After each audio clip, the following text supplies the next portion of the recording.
신앙생활 하시는 분들 가운데서 예수님이 다시 살아나신 것을 믿지 않는 사람은 한 분도 없으실 것입니다.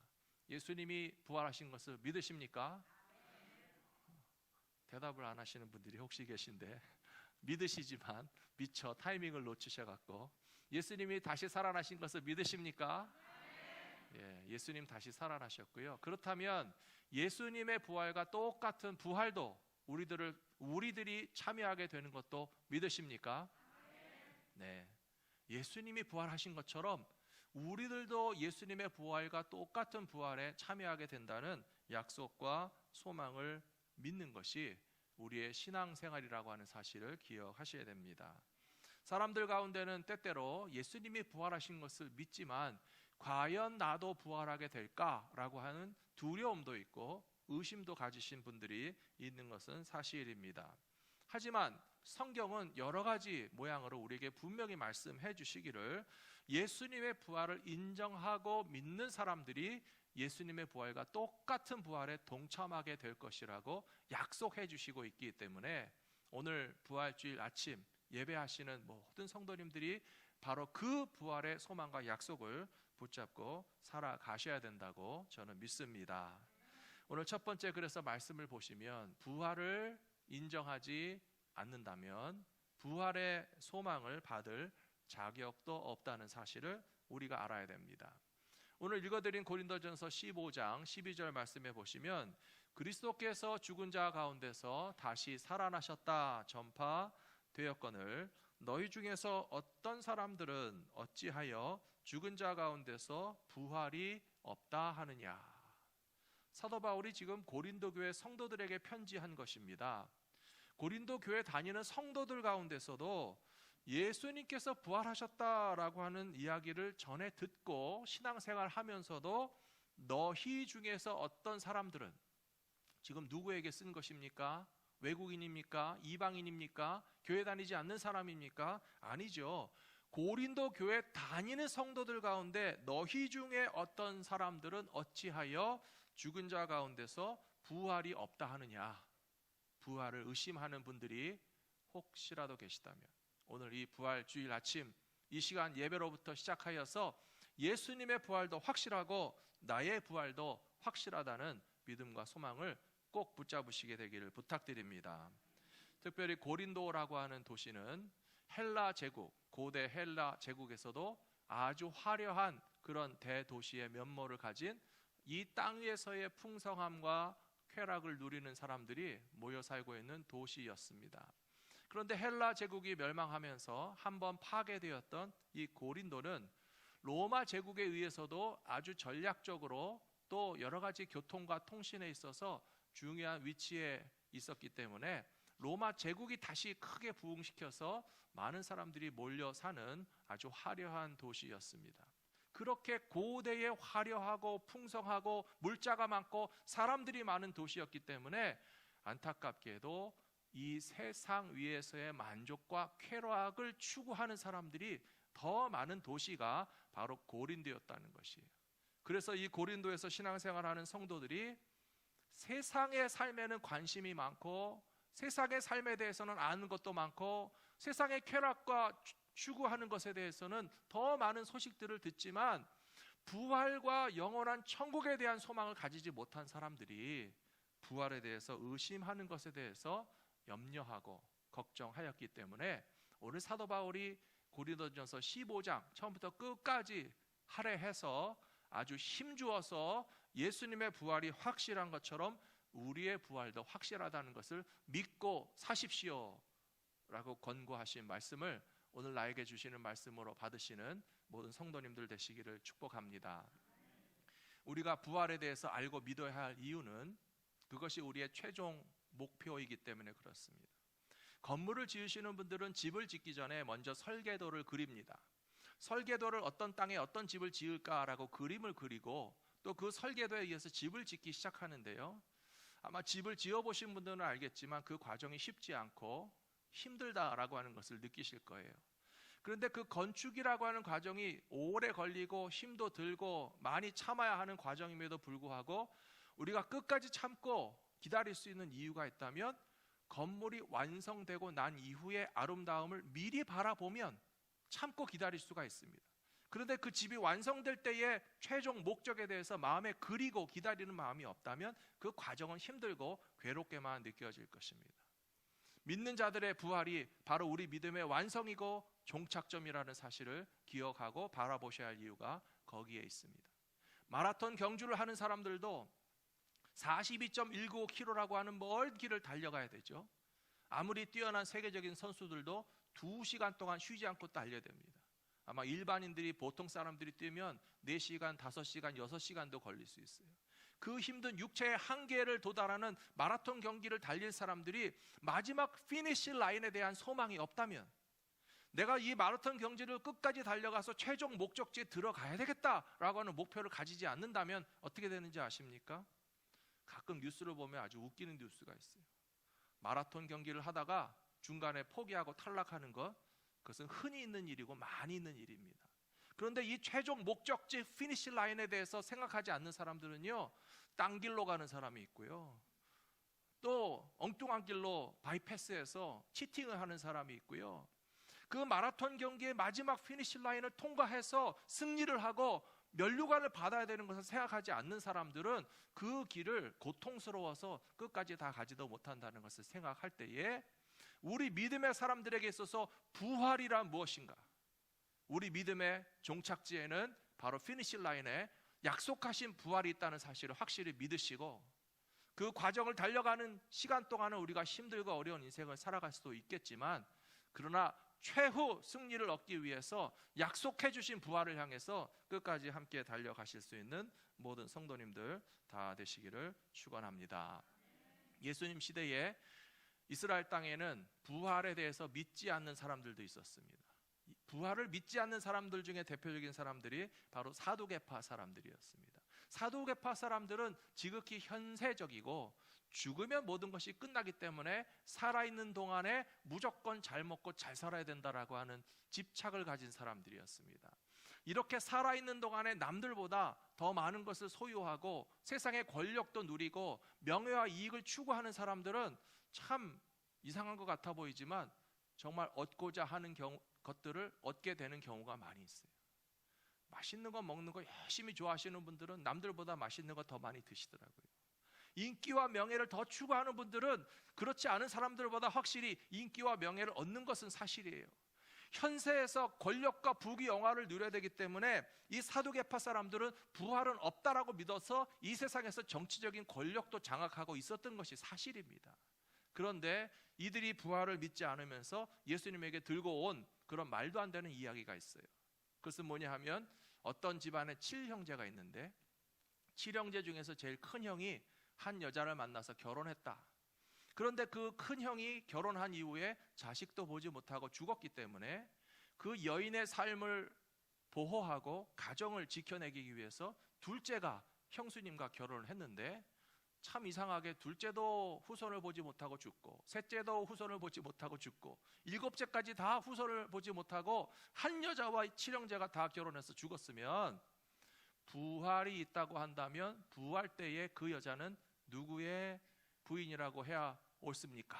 라고 하는 이 말도 안 되는 궤변을 가지고 와서 예수님에게 부활은 없다라고 주장하고 있는 것이에요. 여러분들은 뭐라고 대답하는 것이 옳다고 생각하십니까? 확률적으로도 그런 일이 벌어질 일은 거의 없고요. 예수님의 대답은 두 가지였습니다. 첫째로, 부활이란 영원한 천국에서의 우리의 몸이 시집가고 장가가는 것과 같은 그런 모습의 부활은 아니다. 천사와 같은 형체로 살아가게 될 것이다. 예수님 분명히 말씀해 주셨고요. 그보다 더 중요한 예수님의 대답은 무엇인가 하면, 하나님은 죽은 자의 하나님이 아니시고 산 자의 하나님이시다라고 말씀해 주신 것이 부활에 관해서 우리에게 가장 정확하게 설명해 주시고 있다고 저는 믿습니다. 이스라엘 백성들은 항상 이야기하기를, 우리 하나님은 아브라함의 하나님이시고 이삭의 하나님이시고 야곱의 하나님이시라고 고백하지 않느냐. 그 고백에 담겨져 있는 의미는 무엇인가 하면, 하나님은 죽은 자의 하나님이 아니시고 살아있는 아브라함의 하나님이시고 살아있는 이삭의 하나님이시고 살아있는 야곱의 하나님이시라는 뜻인데, 그것을 알지 못한 채 부활이 없다라고 주장하는 사도계파 사람들은 얼마나 어리석은지 따끔하게 일러주신 교훈의 말씀인 것을 기억하시는 저와 여러분들이 되셔야 할 줄로 믿습니다. 사랑하는 성도 여러분, 저는 저의 부활도 믿고요, 우리 성도님들의 부활도 믿습니다. 우리가 예수님과 똑같은 부활에 동참하게 된다는 약속과 소망이 없다면 오늘 고린도전서 15장에서도 나와 있는 것처럼 우리의 신앙생활은 다 헛것이 되고 우리는 세상에서 가장 불쌍한 사람들이 될 것인데, 부활이 있기 때문에 우리의 믿음은 헛되지 않고 부활이 확실하기 때문에 우리의 믿음 생활은, 또 우리들은 불쌍한 사람이 절대 아니고 그 정반대 영광의 소망을 가지고 살아가는 믿음의 사람들이라는 사실을 오늘 아침 더욱더 분명히 믿으시기 바랍니다. 저희 아버지도 천국 가신 지 이제 2년째가 돼 가거든요. 살다 보면 가끔씩 아버지 생각이 날 때가 있습니다. 여러분들도 그러시죠? 늘 태평양 건너에 계시기 때문에 자주 뵙지도 못하고 지난 세월이 20여 년인데도 불구하고 아버지가 태평양 건너에 살아계시다는 것과 안 살아계시다는 것은 확실히 차이가 나는 것은 사실이에요. 그렇지만 그저 아버지가 세상에 안 계시고 천국에 가셨다고만 해서 마음에 슬퍼만 하고 죄송하고 아들 노릇 못한 거에서 후회만 하면서 사는 것은 주님의 뜻이 아니라고 생각합니다. 위로 받을 수 있는 한 가지 이유가 있다면 예수님이 부활하신 것처럼 믿음을 가지고 사신 우리 아버지도 영원한 천국에 계셔서 다시 만날 수 있다는 그 부활의 소망 때문에 위로받는 것이 아니겠습니까? 저는 우리 성도님들도 종종 1년에 몇 분 천국 가시는 분들이 계세요. 근데 어떤 때는요, 코리아타운을 오고 가고 교회를 오고 가고 하면서요, 먼저 천국 가신 성도님들이 많이 생각이 날 때가 있어요. 어떤 때는 코로나 때문에 못 만나는 게 아닌가 싶을 정도로 눈으로는 보지 못해도 분명히 우리 성도님들이 살아계시나 천국 가셨으나 제 마음 가운데 항상 기억이 나고 함께 신앙생활하고 주를 위해서 봉사하고 교회 나와서 같이 예배드리시던 모습이 잊혀지지 않고 제 마음속에 남아있거든요. 그래서 이 말씀의 뜻이 더 이해가 되는 거예요. 하나님은 죽은 자의 하나님이 아니시고 산 자의 하나님이시라고 그러잖아요.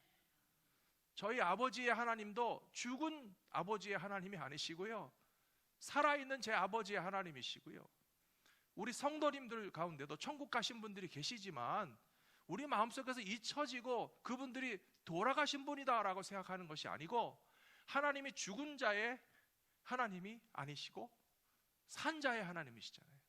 그러니까 우리 성도님들이 천국 가셨어도 하나님이 산 자의 하나님이시기 때문에 얼마나 감사한가. 사랑하는 성도 여러분, 부활의 소망이 없는 사람들에게는 죽음이 끝이에요. 회복될 수 없고 위로받을 수 없고 한 번뿐인 인생을 살다가 허무하게 사라질 존재로서 살아가는 것이 아니고, 이 영생과 부활을 주신 예수님의 부활에 반드시 동참하기 위해서 산자의 하나님이 되시는 여호와 하나님을 나의 아버지라고 고백하실 수 있는 모든 성도님들이 되시기를 부탁합니다. 두 번째로, 예수님의 부활이 없다면 우리의 죄악이 용서받지 못했을 것이다 라고 오늘 고린도전서에서 말씀하고 있습니다. 17절 말씀 보시면, 그리스도께서 다시 살아나신 일이 없으면 너희의 믿음도 헛되고 너희가 여전히 죄 가운데 있었을 것이요, 그렇게 말하고 있습니다. 마지막 구절을 좀 주목하시면 좋겠어요. 예수님께서 부활하지 않으셨다면 우리의 믿음이 헛된 것이고 너희는 여전히 죄 가운데 있을 것이다 라고 말하고 있습니다.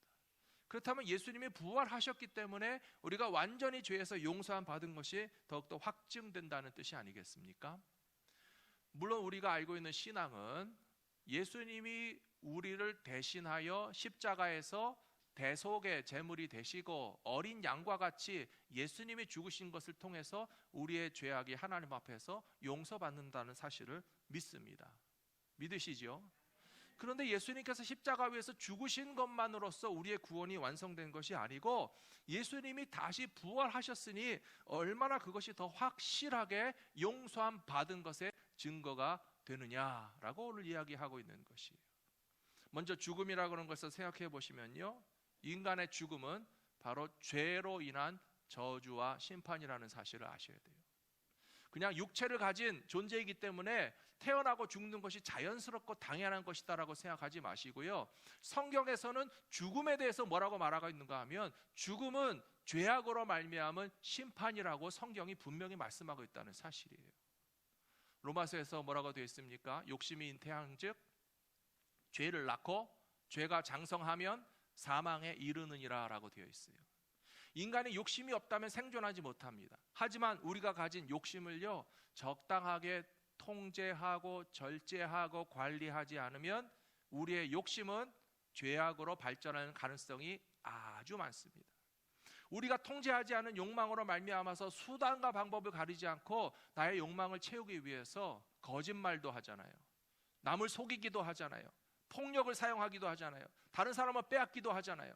그리고 내가 먹어야 할 것보다 더 많은 것들을 강탈해서 소유하고 있는 것은 결국은 욕심이 있으나 그 욕심을 통제하지 못하고 관리하지 못해서 욕심이 잉태한즉 죄를 낳고, 그럼 죄가 태어나면 우리 속에서 꼭 한 번 죄 짓고 가만히 있나요?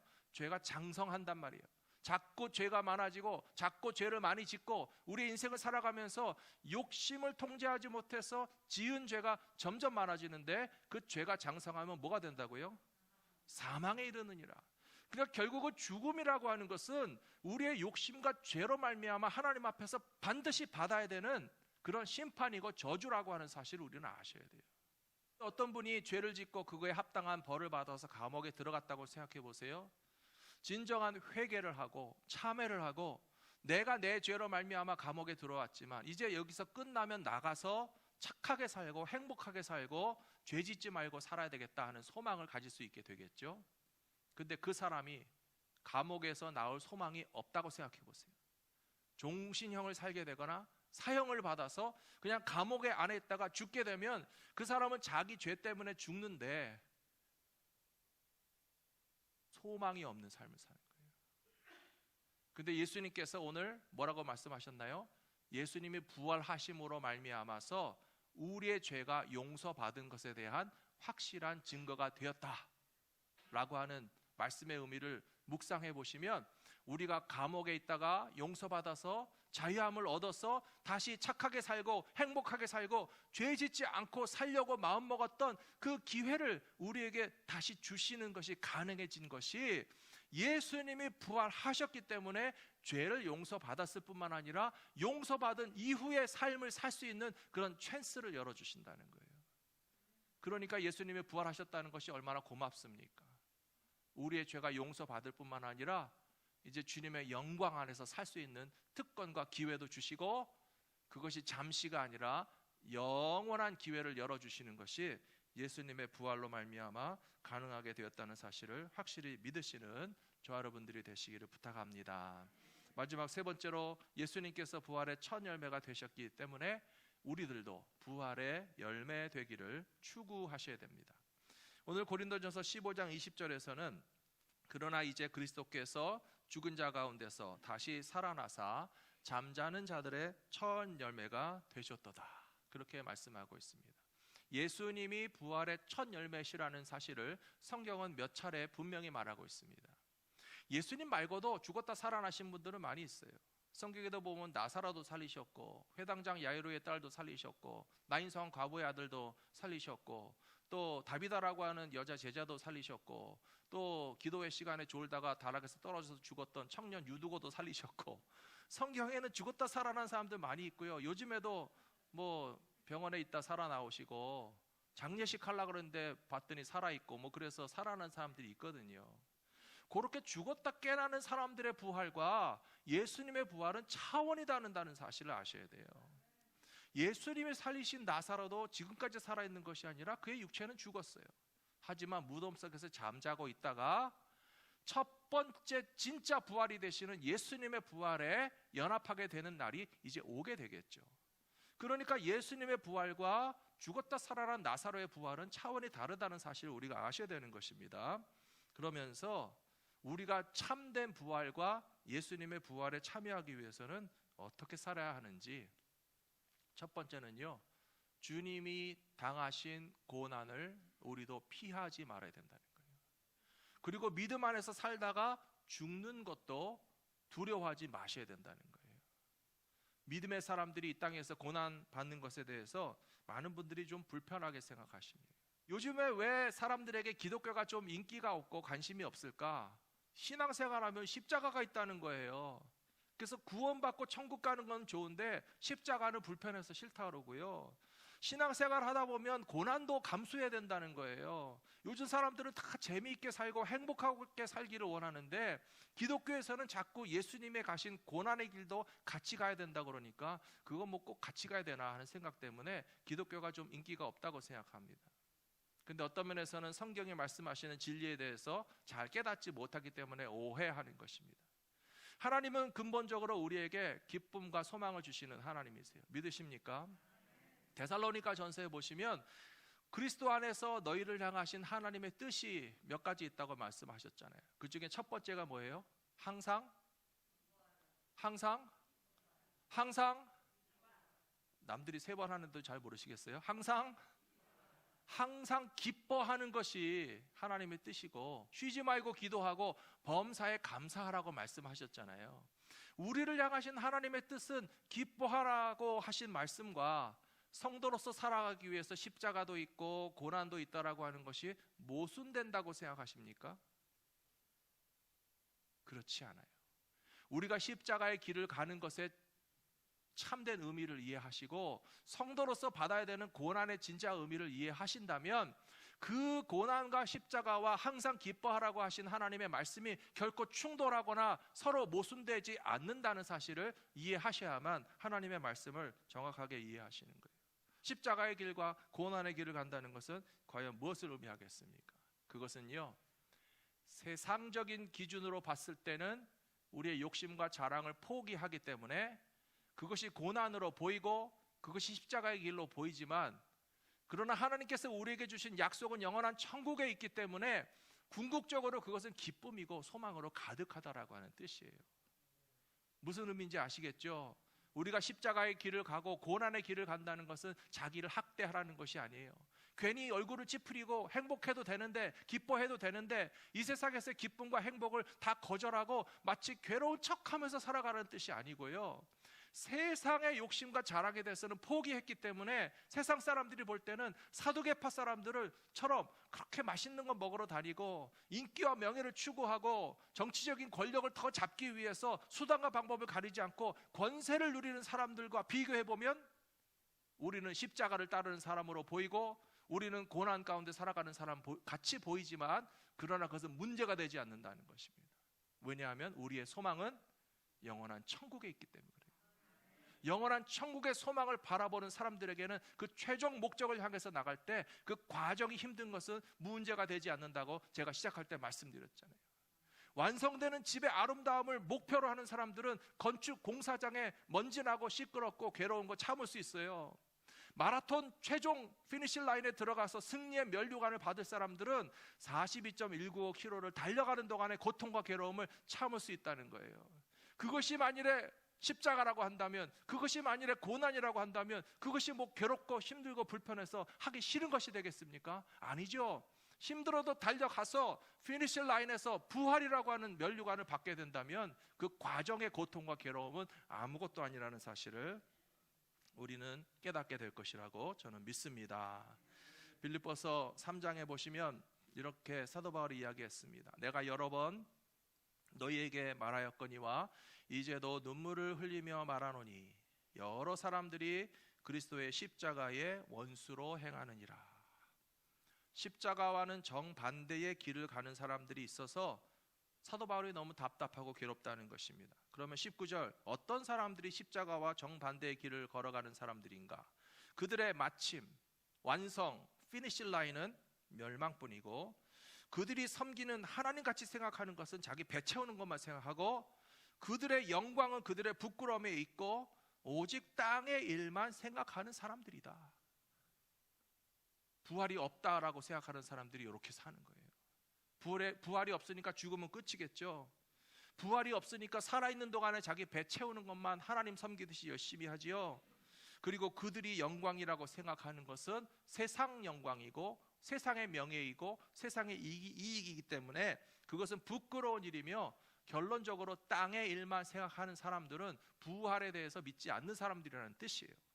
그러나 20절에 뭐라고 되어 있습니까? 우리의 시민권은 하늘에 있는지라. 거기로부터 구원하시는 분 주 예수 그리스도를 기다리노니. 21절, 부활하신 예수님은 만물을 자기에게 복종하게 하실 수 있는 자의 역사로서 우리의 낮은 몸을 자기의 영광의 몸의 형체와 같이 변하게 하시리라. 요게 부활입니다. 요게 예수님의 부활입니다. 우리의 낮은 몸을 그리스도의 영광의 몸의 형체와 같이 변화시켜 주시고 완성해 주시는 것이 우리가 바라보는 예수님과 같은 부활이라는 사실을 아셔야 된다는 거예요. 오늘 여기 분명히 나와 있지 않습니까? 우리의 낮은 몸을, 우리의 육체는 완전하지 못하고 정말 최고의 아름다움이 아니라고 할 수 있을지 모르지만 우리의 육체를 그리스도의 영광의 육체와 같이 아름답게 부활의 몸으로 만들어 주신다는 사실을 기억한다면 우리 신앙생활의 모든 목표와 방향이 이 최종 목적을 향해서 달려가는 것이 옳다고 저는 믿습니다. 마지막 요한복음 12장 24절에 보시면요, 부활에 관한 또 이런 말씀이 있습니다. 내가 진실로 진실로 너희에게 이르노니 한 알의 밀이 땅에 떨어져서 죽지 아니하면 한 알 그대로 있고 죽으면 많은 열매를 맺느니라. 주님 말씀하셨어요. 여기서 뭐가 부활이겠습니까? 죽은 후에 많은 열매를 맺는 것이 곧 부활이라는 것이에요. 믿음의 사람들은 죽음의 길로 나아가시면서요, 조금도 두려워하거나 절망하실 필요가 없어요. 만일에 한 알의 밀알이 있다고 생각해 보세요. 그 밀알이 나는 죽기 싫어, 나는 죽지 않을 테야, 그래서 버티고 있으면 예수님 뭐라고 말씀하셨어요? 한 알의 밀이 땅에 떨어져 죽지 않으면 한 알 그대로 있는 거예요. 근데 그 한 알의 밀이 땅에 떨어져서 자기 존재는 썩고 사라지고 없어지는 것 같아 보이지만 그 땅에 떨어져서 자기 존재를 다 소모해버린 밀이 싹이 나면 많은 열매를 맺는 것처럼 우리들은 죽음을 두려워하지 않고 하나님의 뜻을 순종하면서 끝까지 달려가는 믿음의 삶을 살아간다면 영광의 부활에 다 같이 동참하시게 될 것이라고 믿습니다.